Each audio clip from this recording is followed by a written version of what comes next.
Usually when it comes to... I already forgot the lines. Oh, crap. Usually when it comes to a wireless mouse in gaming, people will turn their heads. Well, you may want to turn it back, because you may be pleasantly surprised like me. And I'll be honest, I was skeptical at first seeing a $20 mouse and seeing it marketed for gamers. But this is how it turned out. An actual $20 mouse, it's wireless, and it may be good for gaming? Wait a minute. What? You didn't just say that. What? What? Oh, it's you again. I'm back. And I'm doing the review this time. No, I'm not. I'm just kidding. Where's my eye makeup? I can't fight crime without my eye makeup. Alfred, where's my Urban Decay makeup? For the 3% of the females that actually watch this channel might actually get that reference. Okay, let's get...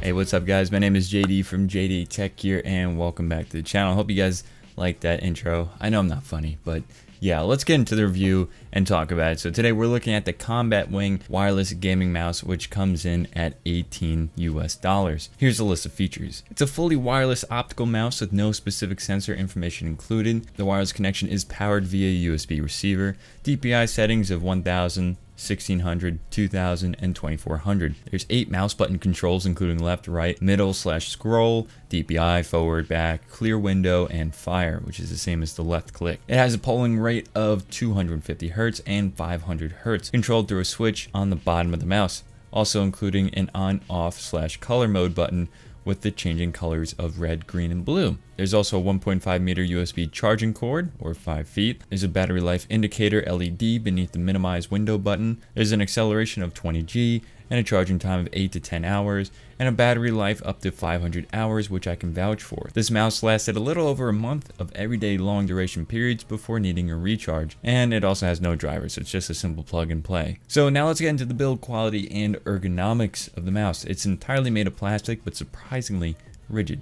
Not much creaking when I squeeze the shell of the mouse. It's not high quality, obviously, but it's durable and it works, which is all I can ask for. The shell design includes the left and right buttons, so it's not separated, which can be a preference for some, so it's worth mentioning.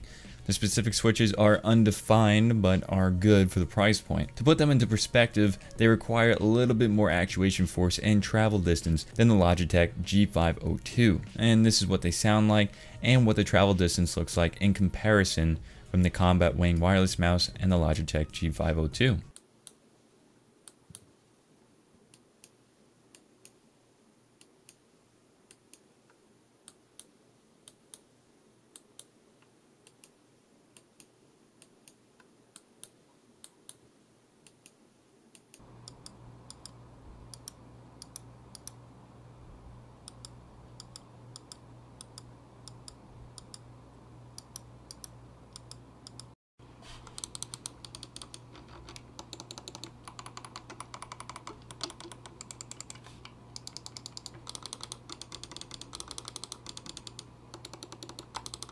The rest of the buttons are good quality with the exception of the scroll wheel. The other buttons are nothing superior to what you would find on a $20 mouse. I mean, they're positioned well and they don't get in the way during use, but the scroll wheel unfortunately is very clunky and unsteady during scrolling.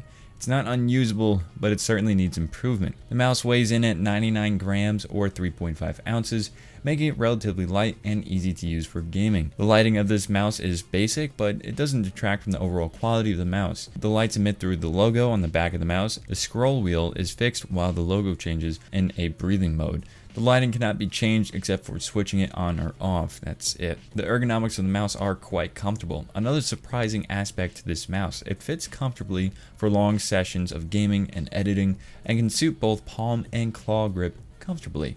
The hump of the shell is more towards the back of the mouse, which will suit the claw grip, but it also is long enough to suit the palm grip as well. The mouse is 11.5 centimeters long, 7.8 centimeters wide, by 3.8 centimeters tall. I would recommend this mouse for people with medium to large size hands, although I think people with smaller hands will do just fine with it. The ergonomics of this mouse support a thumb rest on the side, as well as a ring and pinky rest on the other side. On the ring and pinky side, there are 2 individual grooves for both fingers, which do feel natural. Pretty good ergonomics for a budget mouse. The mouse feet track nicely and smoothly on the mouse pad without any hiccups as expected, and the top portion of the shell has a matte finish while the sides have a gloss finish. I personally don't like the gloss finish since it instantly gets covered in fingerprints and oil residue. Now the part that raises the most question about this mouse is the tracking performance. Possibly the most crucial part of the review, especially when it comes to a wireless mouse marketed for gaming. And this is how it tracks. The optical sensor in the mouse is surprisingly accurate. It doesn't wander or delay during movement. The input time is not noticeable to the average gamer,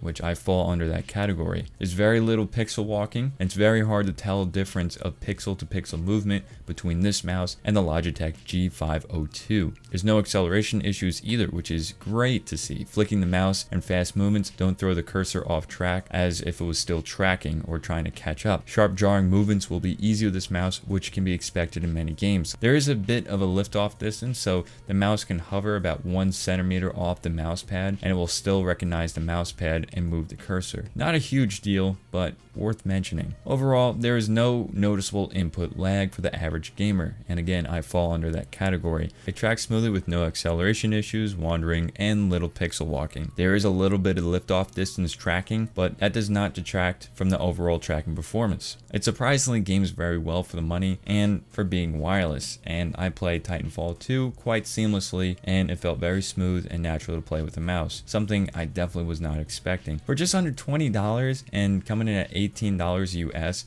I would recommend this mouse. The overall performance is surprising, especially the tracking. I've had wired mice at the same price with acceleration issues, wandering, and stuttering.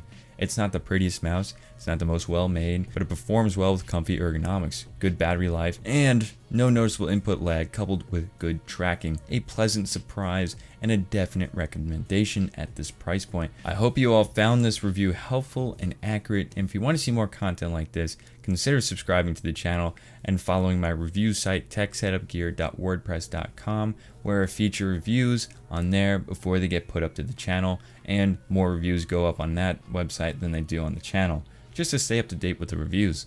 Thanks for watching, and I'll catch you guys in the next one. If you want to see more videos like this, consider subscribing. Alright, bye guys.